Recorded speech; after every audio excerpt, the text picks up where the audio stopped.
Well, thank you so much. Let me get my devices all lined up here.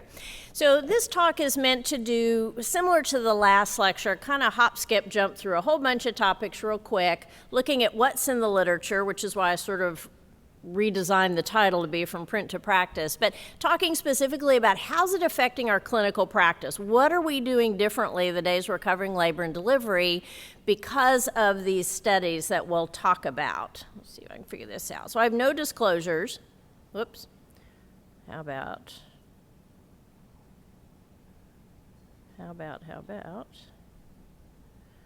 Which way goes forward? There we go. All right. So again, we're going to talk about policies and procedures on labor and delivery, new guidelines that are out there, providing analgesia for labor, anesthesia for C-section, and then management of complications, both the obstetric side of things as well as the anesthesiology side of things. So let's talk first about policies and procedures. And I'm going to phrase these in the form of a question and an answer, and then look backwards to see why we've changed our thinking on these. So one of the most common questions that gets asked, I think, is when you have a perfectly healthy parturient presenting to you who needs an epidural for labor, a spinal for C-section, what laboratory tests do you need to see before you proceed? And the answer is none. Absolutely zero. No different than any other healthy patient you might take care of in your ambulatory surgery center. So if you go to the ASA practice guidelines, which we'll talk a little bit more about on Sunday, this is the specific wording. It says, order or require a platelet count, which I think is the most common thing that folks feel like they have to wait on until they can see a platelet count based on the patient's history, her physical exam, and clinical signs. A routine intrapartum platelet count is not necessary in the healthy parturient. Now, I think the second lab test we worry about is when do we need to get a type and screen or a type and cross? And again, the answer is probably not on very many parturients at all. So specifically, the wording in the practice guideline says you should order or require an intrapartum blood type and cross or screen based on the maternal history, anticipated hemorrhage. For example, if you have someone with a placenta previa and a repeat C-section that you're worried about in accreta, you might want to move on ahead. And local institutional policies. One of the things that came up in developing the practice guidelines is everybody's hospital does it differently. So in my hospital, for example, we send a clot to hold. We just send a tube down, blood bank sits on it, they don't do anything with it unless we call and tell them otherwise. Other people have very different policies, so it's going to depend on what you do in your hospital. But a routine blood cross match is not necessary for a healthy, uncomplicated parturient. Okay, another policy that's come up is a change in skin prep. So what is the appropriate skin prep solution that you should be using before placement of a spinal or an epidural or epidural steroids if you work in the pain clinic or a regional neuraxial technique for general surgery? It should be a chlorhexidine alcohol combination and not the betadine that we all still have sitting in our regional anesthesia trays. So why is that? Well, back in 2006, ASRA, the American Society for Regional Anesthesia, published one of their absolutely excellent consensus statements. And one of the things they were talking about was prevention of infection. And what they say here is an alcohol-based antiseptic solution will provide the maximal degree of antimicrobial activity with extended duration when you compare it to preparations that do not have alcohol in them. The other thing they say is a distinct advantage of chlorhexidine, and especially over betadine, is its ability to adhere to the stratum corneum and thus extending its duration of effect for several hours beyond the initial application. Well, this raised a lot of questions in people's mind because, again, we do all have betadine sitting in our trays. So this is a letter to the Anesthesia Patient Safety Foundation newsletter editor that asks, okay, well, since these ASRA guidelines and the Anesthesia Patient Safety Foundation have both recommended chlorhexidine solutions as the antiseptic of choice, why does my applicator package still say that it should not be used for lumbar puncture or in contact with meningeal structures?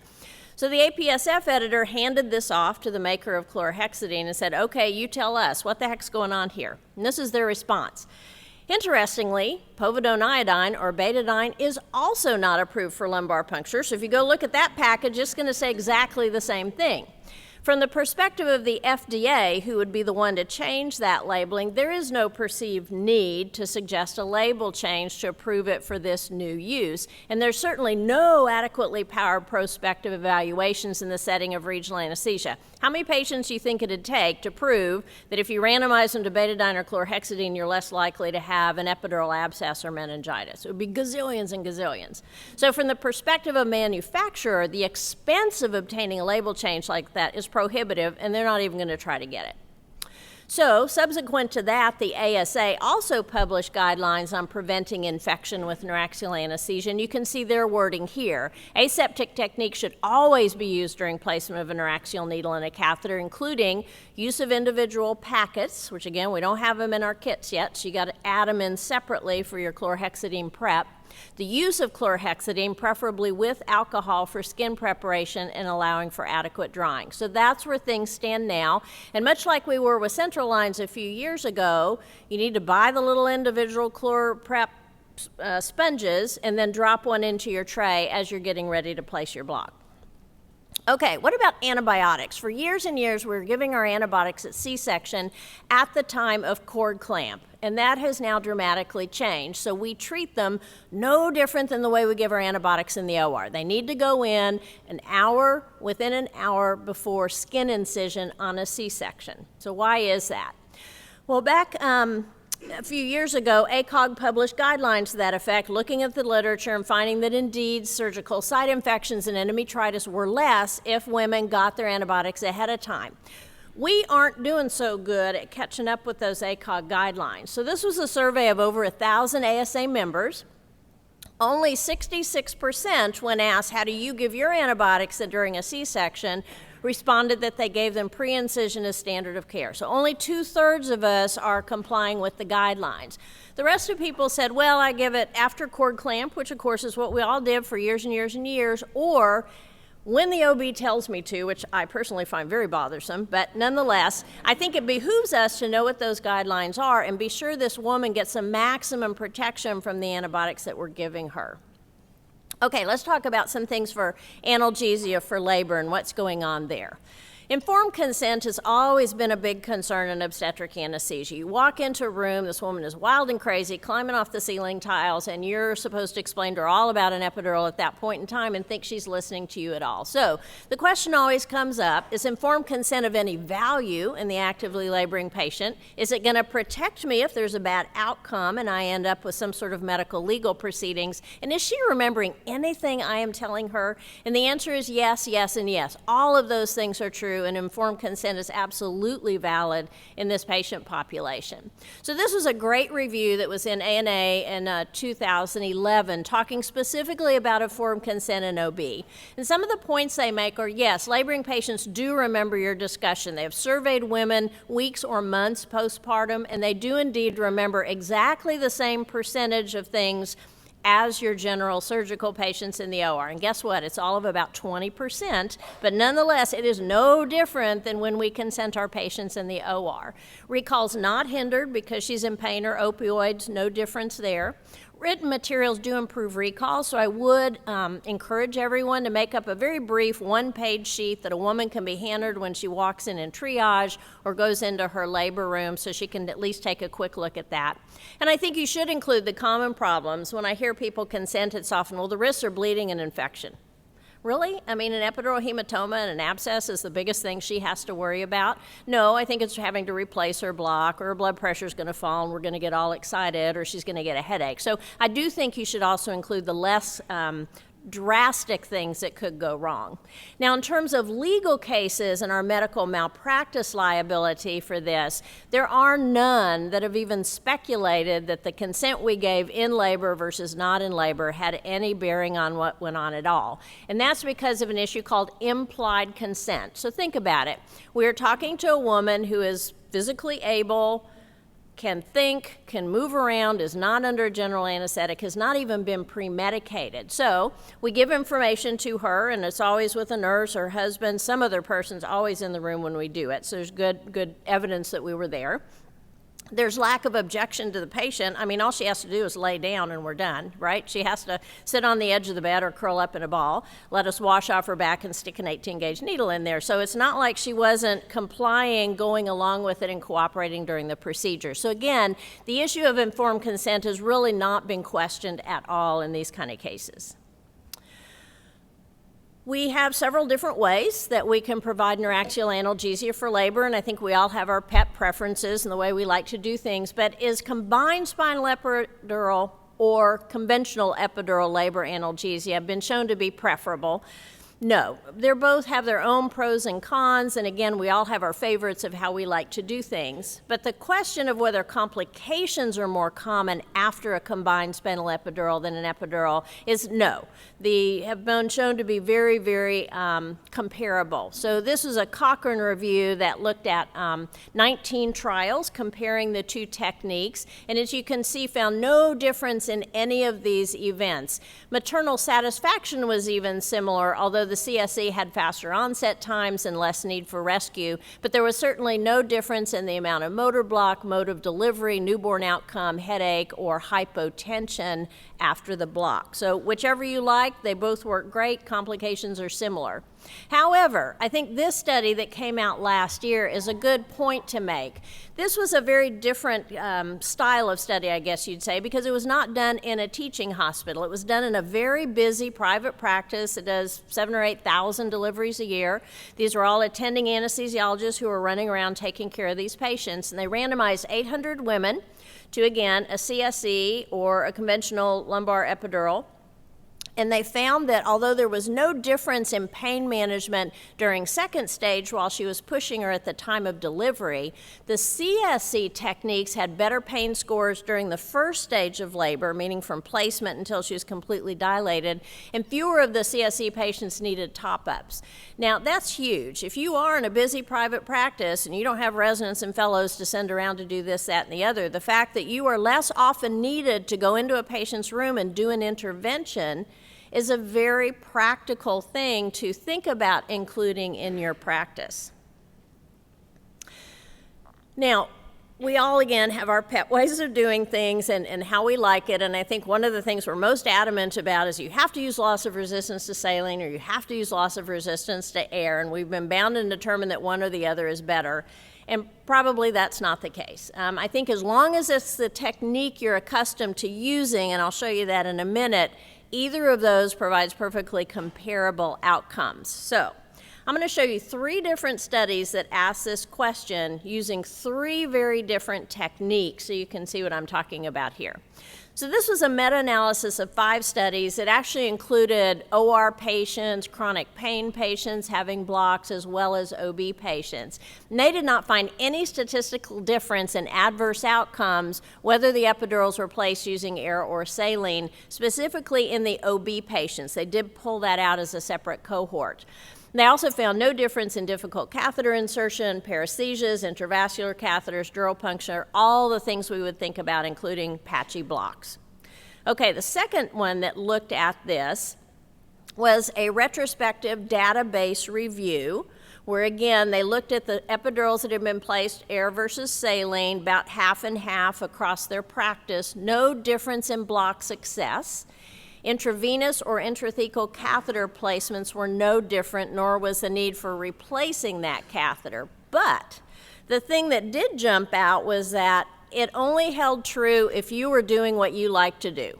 So I'm a loss of resistance to air person. If somebody makes me do my epidural with loss of resistance to saline, I am more likely to mess up and do something wrong.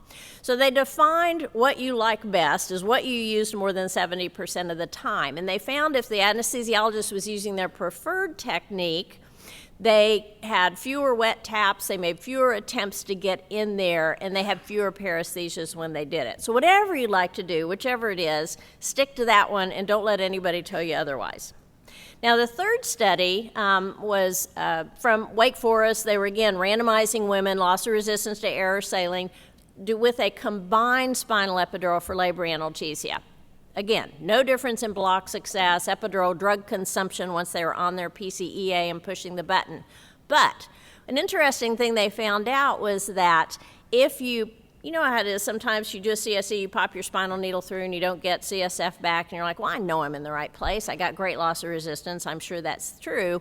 Those catheters had to be replaced more often. They failed more often than if, yes, indeed, I did get CSF back through my spinal needle. So a take-home message there is if you like CSEs and you use them in your practice, scratch your head a little bit if you don't get CSF back, because it probably means you're not where you think you are, but your route of getting there with Airvert or saline did not make any difference. Okay, what about breastfeeding? Does the use of epidural analgesia for labor adversely impact a woman's ability to breastfeed? Probably not, but we really don't have good evidence. Now, lest you think this is a silly sort of a question, you might not have been reading the lactation literature lately, so let me just give you a couple quotes here. One says, we recommend a reduction in the use of epidural analgesia to enhance breastfeeding. This is a big deal now that the American Academy of Pediatrics has recommended a full year of breastfeeding for women.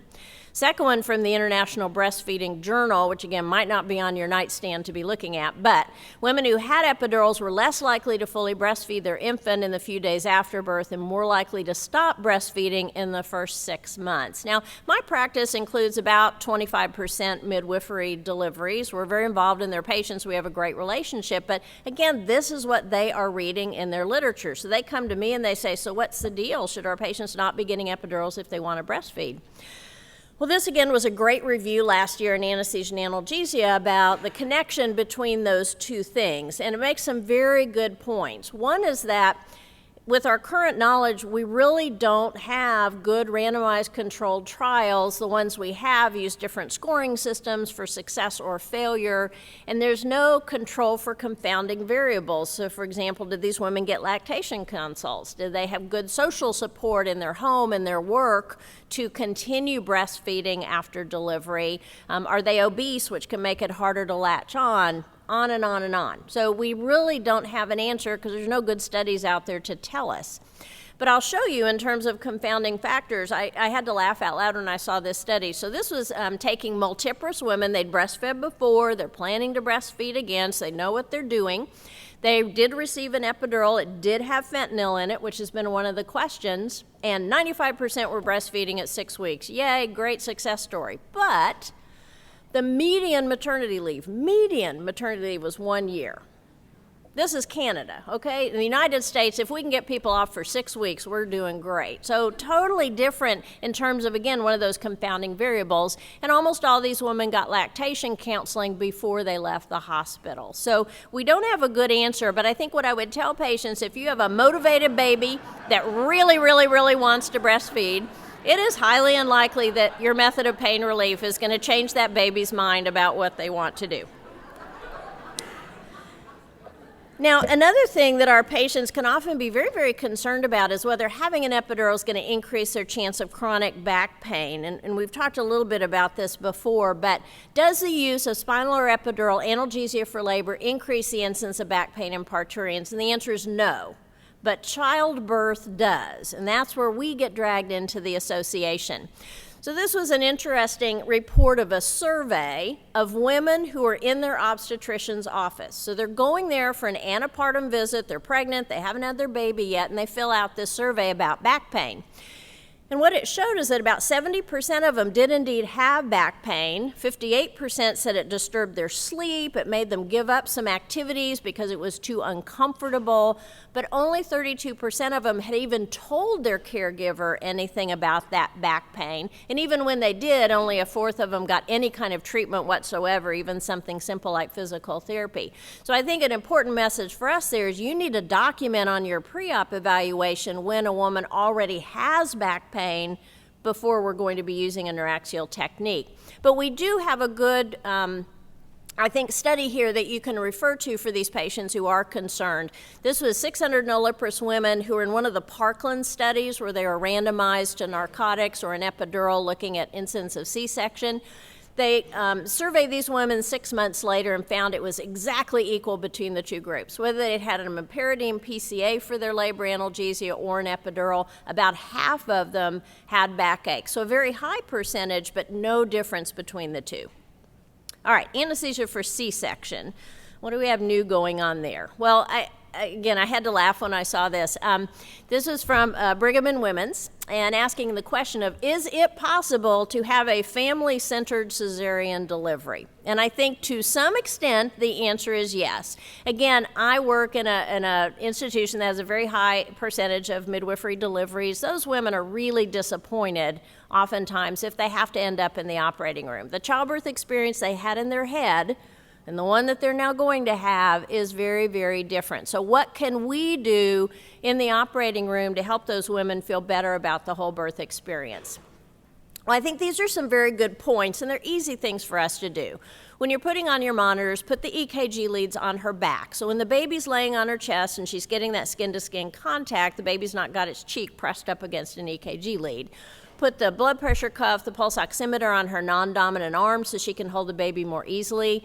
Don't stick a nasal cannula in her nose unless she has to have one because you're concerned about her saturations. Delaying cord clamping, which I think a lot of us are doing now to increase the baby's iron stores. Dropping the surgical drapes, or again, I have not seen these yet, but I guess they're coming, clear surgical drapes so she can watch. Planning immediate skin-to-skin contact, which we're trying now to do with all of our patients, as long as there's no adverse maternal or fetal consequence to doing that. And even trying intra-op breastfeeding if the mother wants to, and again, you have the support there to help her do that. More akin to what we're typically worried about is things like hypotension. So if you place a regional anesthetic, you have about an 85% chance that she's going to have hypotension. What are you going to treat it with? Which PRESSOR produces the best outcome for mother and baby when you're treating hypotension after a spinal anesthetic? And I think clearly now the answer is the alpha agonist, which in the United States is going to be phenylephrine. And I'll just touch on this because I'm sure there's going to be other discussion, but Ed Riley wrote this editorial. It was in the British Journal, which I think is a fabulous summary of really what we knew in 2004 and pretty much what we know now in 2014. He makes 3 points about why we've just now figured this out. Because for 40 years, right, ephedrine was the drug. It's the go-to drug. All pregnant women had to get ephedrine because anything else was going to be dangerous for their uterine circulation. So what is it that's about the alpha agonists that makes them better? Well, first off, you've all seen this. You treat some hypotension with the baby on the monitor, the baby gets tachycardic, right? We can just watch it pretty much cross the placenta and cause fetal tachycardia.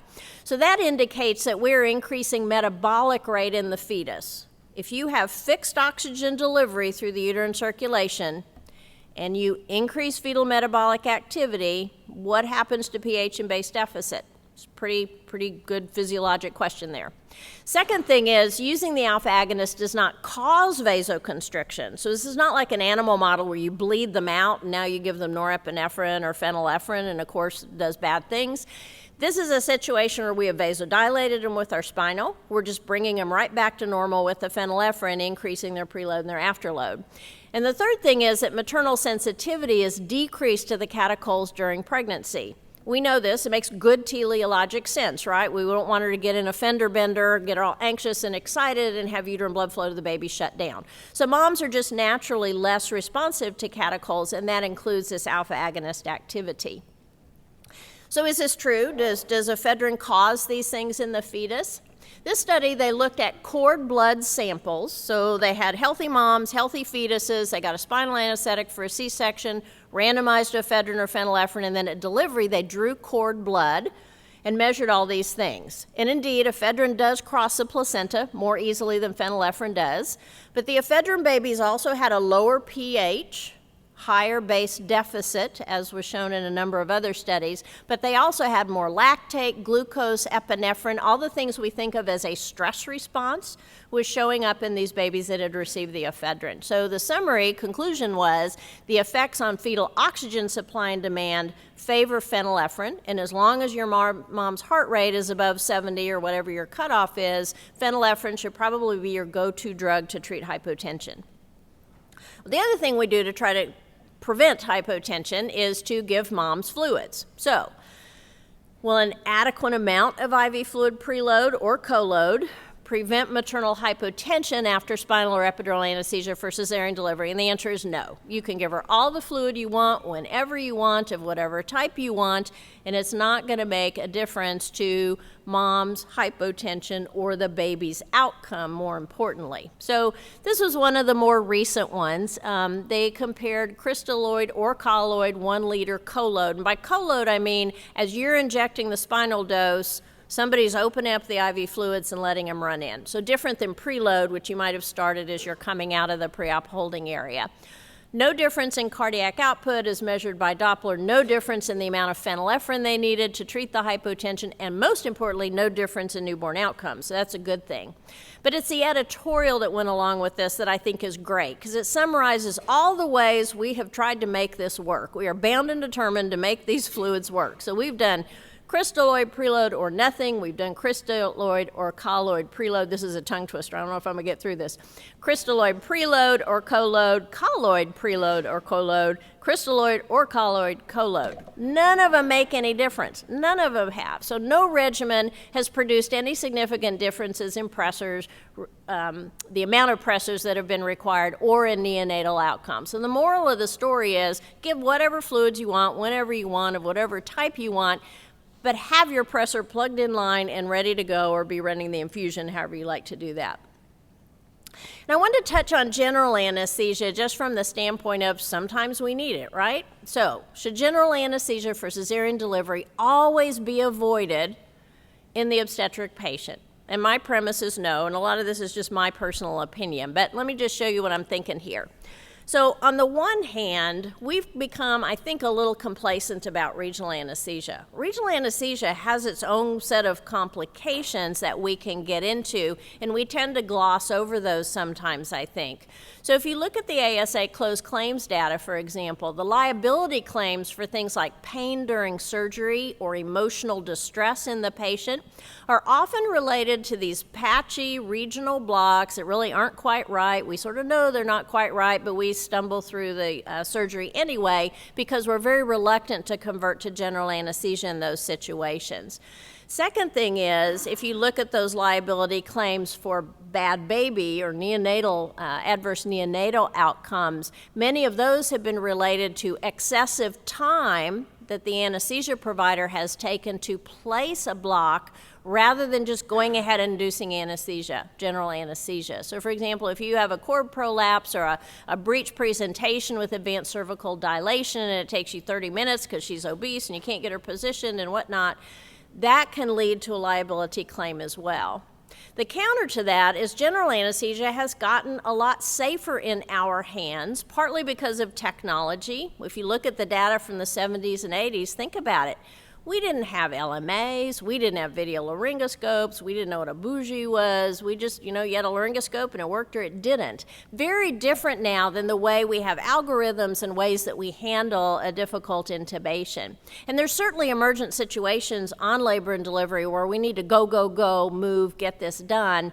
And so if you adhere to basic safety principles, whether you're doing a regional or a general anesthetic, I think you can make both of those equally safe. And the more recent data would support that. So is general anesthesia going to become our go-to technique? Is this going to become a common choice for our elective procedures? No, absolutely not, because both our obstetricians and our patients strongly prefer regional and want to be awake. But we should be at least willing to consider general anesthesia when it's appropriate. Okay, management of complications. And again, I'm going to talk some about obstetric things that we get dragged into and some about anesthetic complications.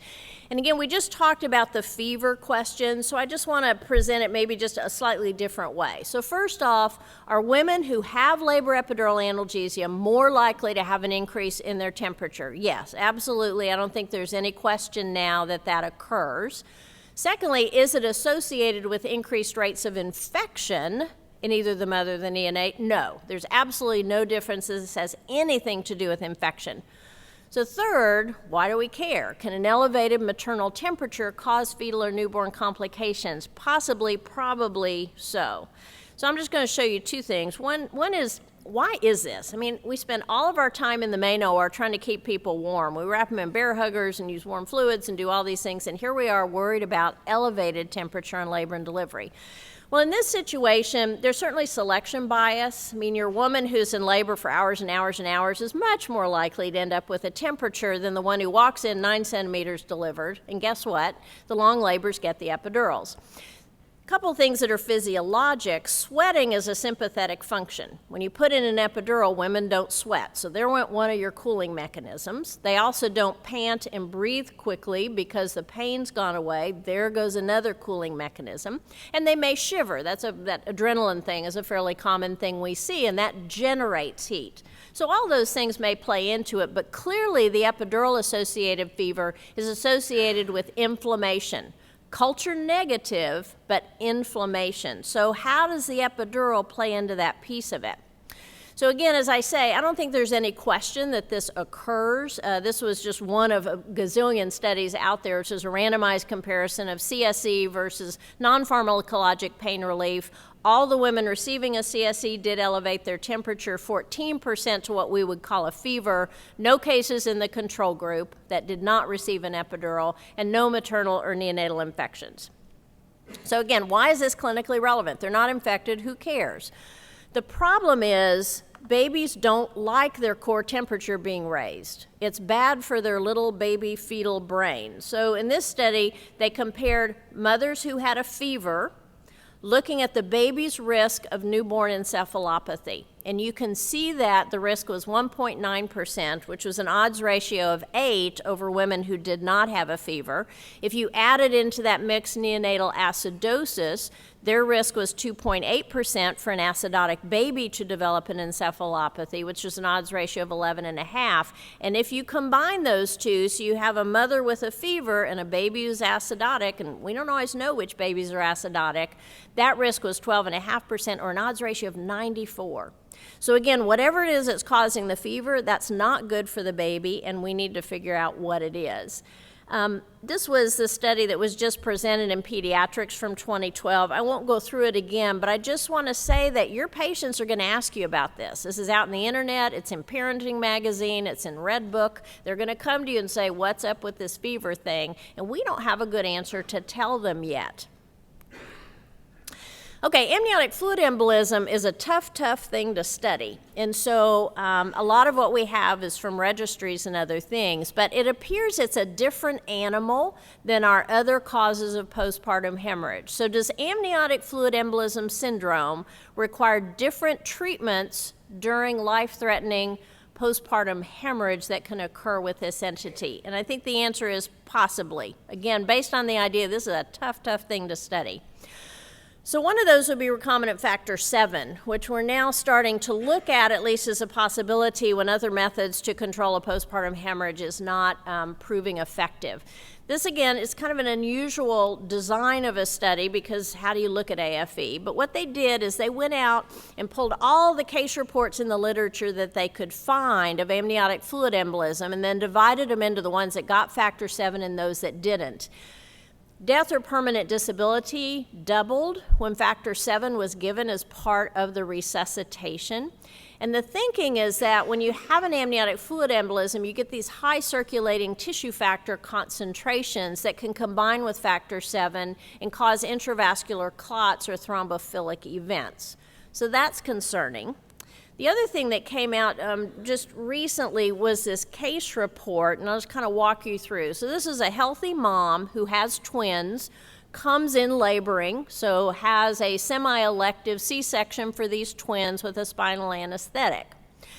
After delivery of twin A, she starts complaining of chest pressure. By the time they got twin B out, she has completely collapsed, become unresponsive, and apneic. So they start CPR. They bring in transfusion because they can see that there's going to be a hemorrhage going on, and they called for cell saver at the same time, which was their practice in their hospital. Tech's at home, takes them 30 minutes to get there. So by the time the cell saver tech gets there, they'd kind of gotten things stabilized, they were back on track, things were looking good.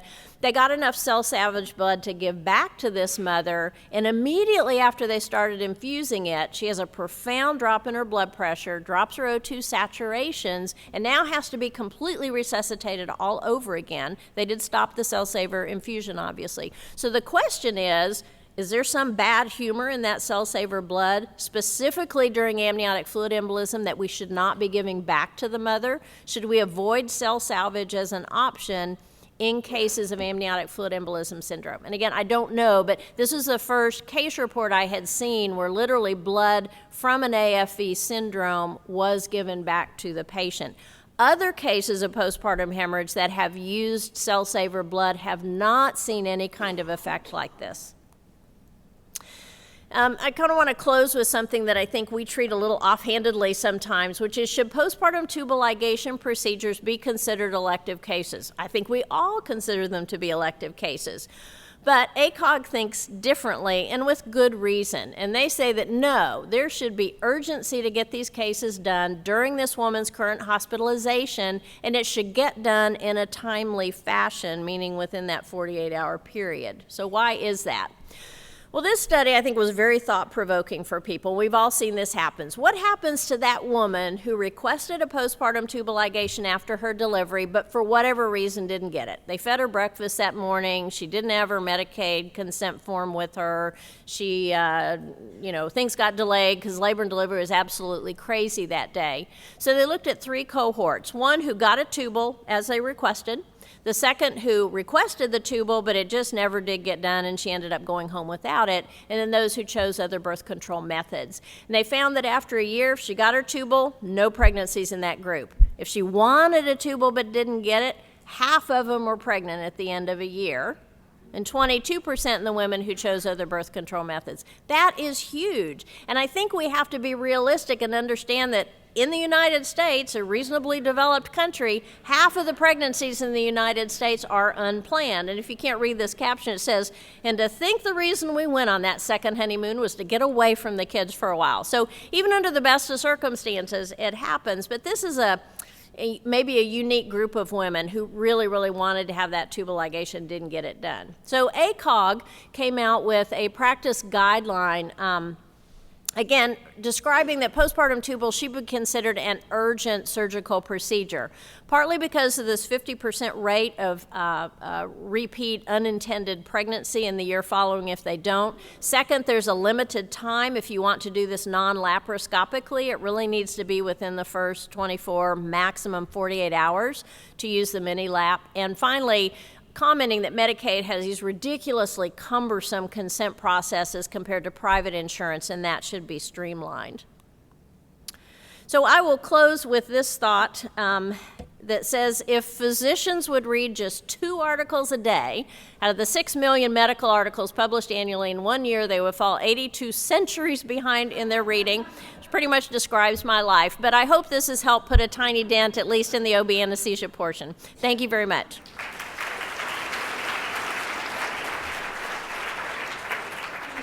We're not going to do questions, true? No. Okay.